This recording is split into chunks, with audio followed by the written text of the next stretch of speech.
میں شواد بھائی اس میں اکثر ایک بات کرتا ہوں کہ دیکھیں ہر طرح کے برے حالات اس ملک نے دیکھے ہیں, چاہے وہ فائنینشیل ہوں یا اوور آل جو یہ ساری آپ نے بات کی, ابھی دہشت گردی کی, باقی سارے, اس کے باوجود بھی پورے نقشے پہ ہم ہیں کیا, ڈاٹ سر پھر نتھ پائی ہوئی ہے پورے گلوب دے ہوتے, ٹھیک ہے, اور پورا گلوب دیکھو نا, نتھ ڈالی ہوئی ہم نے.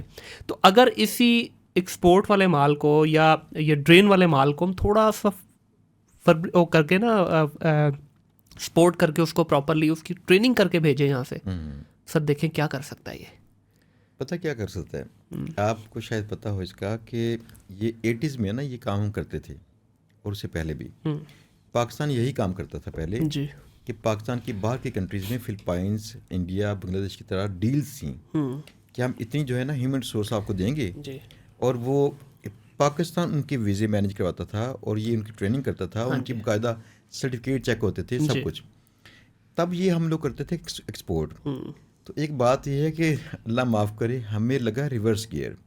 آپ یقین جانیے آہستہ آہستہ ہم ہر کام پیچھے کیے جا رہے ہیں. میں ایک بار سن کے حیران ہوا کہ پاکستان میں 5 بڑے راکٹ لانچر تھے 70s میں, اور پاکستان دوسرے کنٹریز کے راکٹ لانچ کرتا تھا.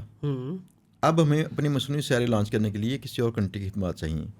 پاکستان میں 5 تھے, 2 بلوچستان میں ہیں, نکارا پڑے ہوئے سارے, پتہ نہیں سر ہوتے ہے بھی نہیں کہ گل گئے سارے نا.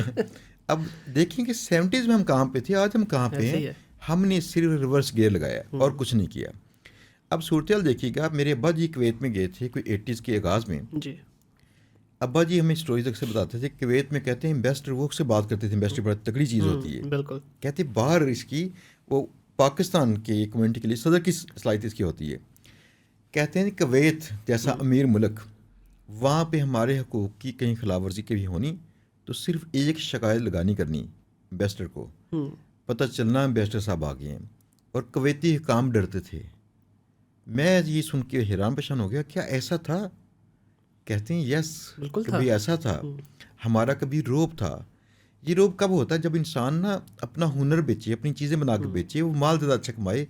آج کی سب سے بڑی طاقت جو ہے وہ دنیا کی فوجی طاقت نہیں ہوتی, اکانومی آپ کی طاقت ہے. جس کنٹری کی اکانومی اسٹرانگ ہے اس کی فوج چاہے کم بھی ہو نہ ہو, آپ دیکھیں اسے چھیڑ نہیں سکتے آپ. اس میں دنیا میں کئی کنٹریز ہیں جن کے اندر آپ اندازہ کیجیے شاید 5-10 ہزار فوجی ہوں گے, وہ انہوں نے نمائشی رکھے ہوتے ہیں, لیکن ان کو کوئی کنٹری ہمارے جیسا اٹامک پاور چھیڑ نہیں سکتا, ان کی اکانومی اسٹرانگ ہے. اب اکانومی اسٹرانگ کرنے پہ ہم نے دھیان دینا چھوڑ دیا. ہمیں پتہ چلا کہ پیسے سے بڑی چیز گن ہوتی ہے. لیکن سوال یہ ہے کہ جو بندہ دشمنی پال لے گا, گن لے لے گا وہ, اور اگر اس کے گھر میں کھانا نہیں چلا تو خدا نہ خواستہ اسے گن بیچنی پڑ گئی. پھر وہ پھر ہمیں چاہیے تھا ہم گن کے ساتھ اپنی روزگار کا خیال کرتے.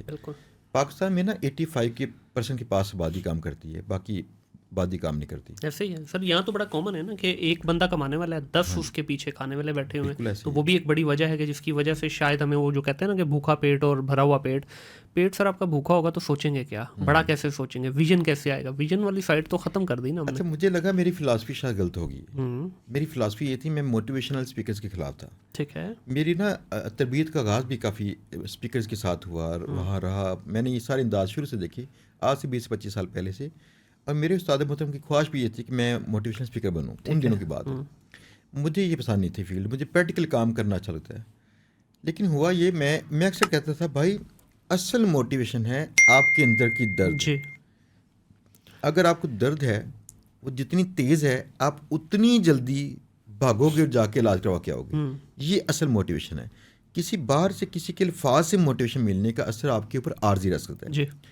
یہ فلاسفی سمجھ تو آتی ہے, لیکن پاکستان میں جب دیکھیں گے نا کہ یہاں عوام غریب بھی ہے, پھر 85% عوام کام کیوں نہیں کرتی, اپنی دعا کیوں نہیں کرتی. تو مجھے اسے محسوس ہوتا ہے کہ میں غلط تھا.